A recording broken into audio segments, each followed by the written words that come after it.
Okay, let's go to the next part, that is problems in dam construction. If you have any question about classification of dams, please let me know in comment section. Okay, now the problems in dam construction. Dams are extremely useful things.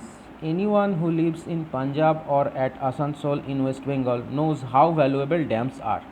The farmers of Punjab and people getting electricity from Bhakra Singh praises for it. The people of areas benefited by various dams and other ancillary works on Damodar River are really thankful to those human beings who have miraculously harnessed the Damodar River for them. The prosperity and welfare of millions and billions of people depend directly on these towering, handsome dams with which the nation's rivers have been harnessed. But dams can cause problems too. Dams have drawbacks and disadvantages also. Let us here discuss some of the negative features of dams and let us see what can be done to overcome them. There are four major problems in general which are posed by such huge constructions. They are fish problems, submergence problems, failure problems and bomb problem. So first one is fish problem. On large rivers in late summer season, fish move from downstream to upstream to lay their eggs. These eggs are fertilized by male fish. The old fish may get exhausted and the newborn fish again move downstream.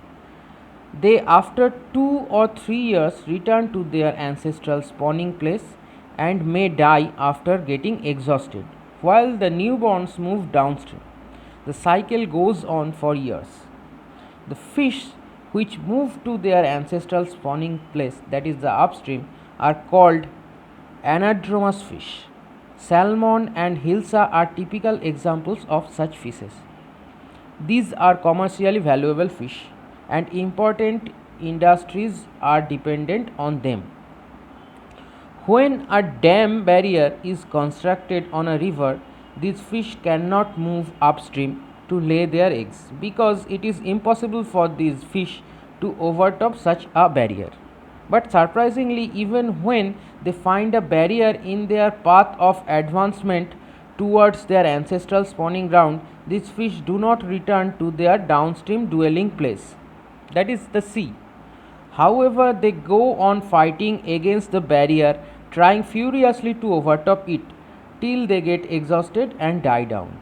These result in a serious large scale killing of fish, causing great damage of fish industry and economy to the nations. In the beginning, much attention was not paid to the problem, but a little later it was realized and serious attempts were made to find out solution to the big problem.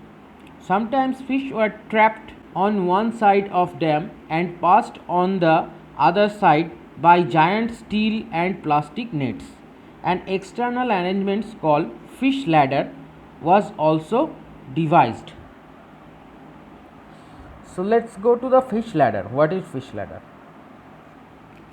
Just as river going vessels can bypass a dam by using navigation lock, so a series of locks enable the fish to get over the dam. A separate channel is created consisting of a series of little dams that form a row of pools rising up over big dam to reservoir level. The salmon entering lowest rung of the ladder and the base of the dam could leap from pool to pool until they had crested the dam. Then they could continue on through the reservoir to the spawning grounds.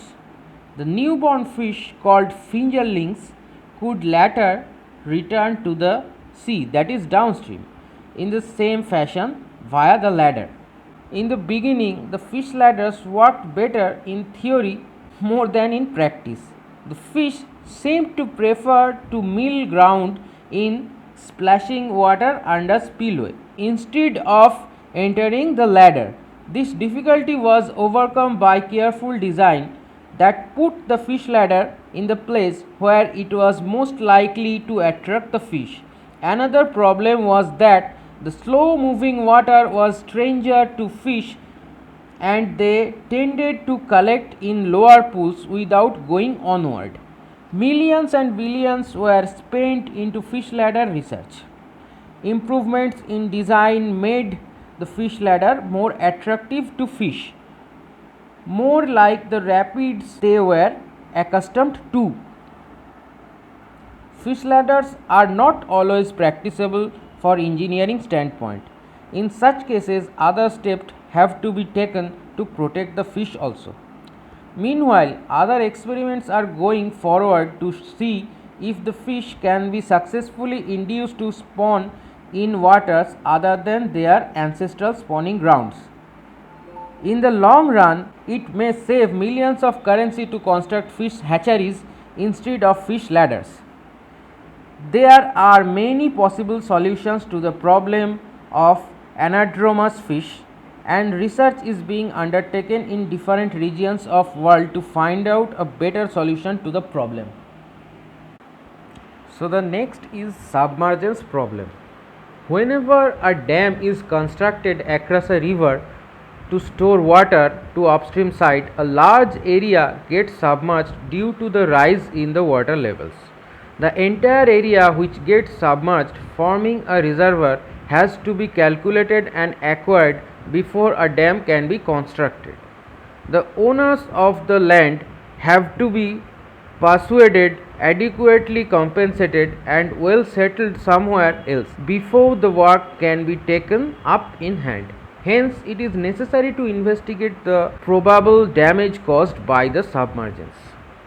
So, it was submergence problem. The next is failure problem.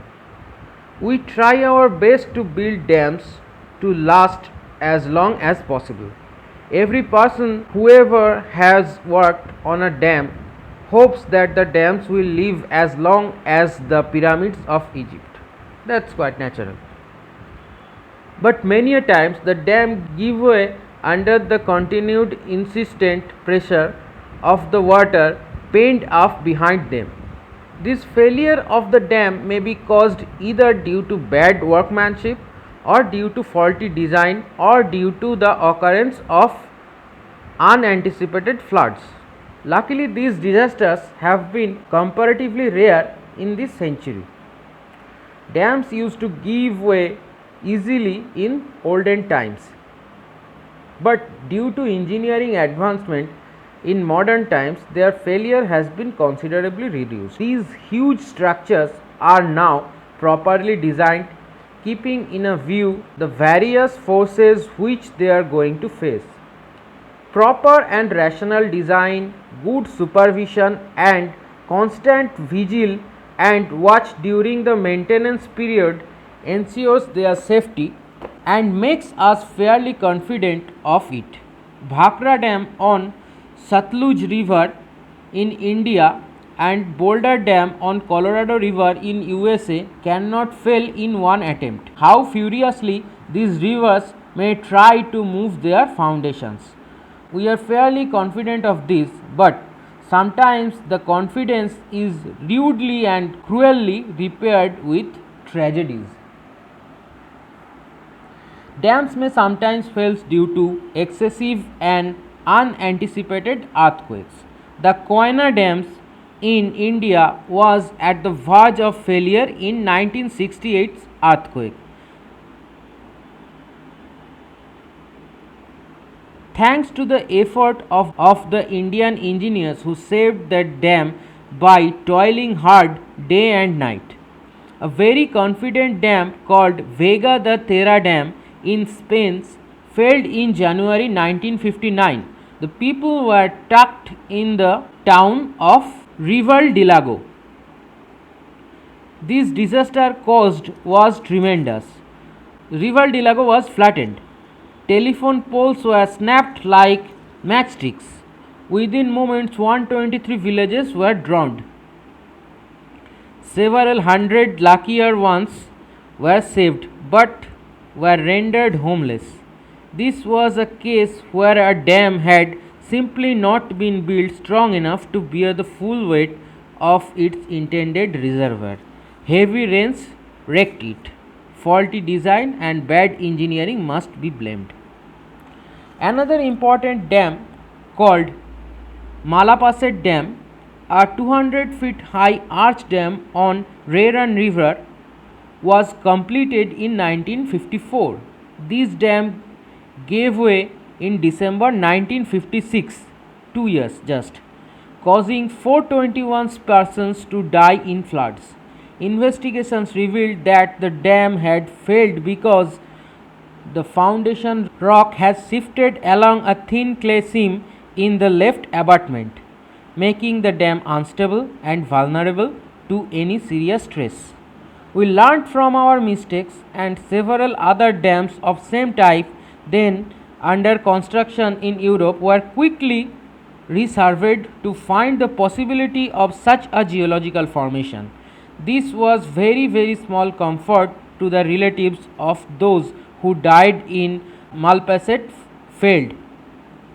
But at least we should learn from our mistakes, and there should be no such repetitions. The next one is bomb problem. The dams create dangers in wars, especially in modern atomic age. One single atom bomb may cause the failure of Hoover Dam or Vakra Dam. The resultant failure of such a dam will create catastrophes, but also it will get contaminated by radioactivity from which there could be no escape. This is an important point which is generally stressed by the opponents of big dams. But the only answer to the argument is that it would not be advisable to deprive ourselves of the benefits of big dams simply because they are hazards in wartime. After all, an atom bomb dropped in Calcutta, Delhi or New York would also cause tremendous damage and catastrophe. But this does not mean that we should not develop big cities. Atomic war is dangerous to every aspect of living and not only the construction of dams. We don't refuse riding in automobiles or aeroplanes because of the fear of accidents. Certain risk has to be accepted if there is to be a progress. So without denying the very great damage that could be caused by atomic explosions at our dams, we must go on building dams.